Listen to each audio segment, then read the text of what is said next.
বিজয় Bangla news, বাংলার ইতিহাস নিয়ে এগিয়ে চলা। ময়মনসিংহের নান্দাইলে সাংবাদিক আসাদুজ্জামান তুহিনকে নির্মমভাবে হত্যার ঘটনায় জড়িত সকল আসামি দৃষ্টান্তমূলক শাস্তির দাবিতে মানববন্ধন ও প্রতিবাদ সমাবেশ অনুষ্ঠিত হয়েছে। তুহিনকে নির্মমভাবে প্রকাশ্যে হত্যার প্রতিবাদে নান্দাইল উপজেলায় কর্মরত সাংবাদিকবৃন্দের আয়োজনে আজকের এই মানববন্ধন এবং প্রতিবাদ সভায় উপস্থিত আছেন নান্দাইল উপজেলায় কর্মরত বিভিন্ন প্রিন্ট ও ইলেকট্রনিক মিডিয়ার সাংবাদিক নেতৃবৃন্দ। আসসালামু আলাইকুম। আমি সর্বপ্রথমেই গাজীপুরের সেই অকুতোভয় নির্ভীক সাংবাদিক আসাদুজ্জামান তুহিনের রুহের মাগফিরাত কামনা করছি এবং সেই শোক সন্তপ্ত পরিবারের প্রতি গভীর সমবেদনা প্রকাশ করছি। সম্মানিত উপস্থিতি, সাংবাদিকতা একটি চ্যালেঞ্জিং পেশা।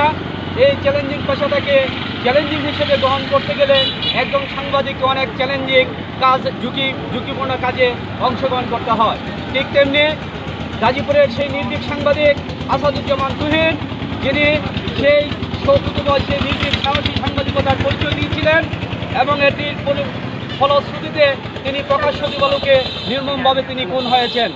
সম্মানিত উপস্থিতি, আজকের এই মানববন্ধন এবং প্রতিবাদ সমাবেশের পক্ষ থেকে আমরা তীব্র নিন্দা জ্ঞাপন করছি এবং অনতিবিলম্বে আমরা যতটুকু প্রশাসনকে ধন্যবাদ দিতে চাই, যিনারা ইতিমধ্যে সেই খুনিদেরকে আমরা যতটুকু জানতে পেরেছি এবং বাংলাদেশ পুলিশের সার্বিক সহযোগিতায় ইতিমধ্যে সেই আসাদুজ্জামান তুহিনের সেই প্রধান আসামি খুনের সেই প্রধান আসামি মূল হোতারা তিনারা গ্রেপ্তার হয়েছেন।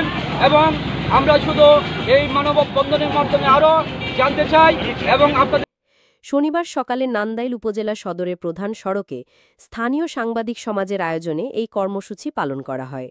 এ সময় বক্তারা তুহিন হত্যার দ্রুত বিচার ও আসামিদের সর্বোচ্চ শাস্তির দাবি জানান এবং সাংবাদিক নিরাপত্তা নিশ্চিতের জন্য সরকারের প্রতি আহ্বান জানান।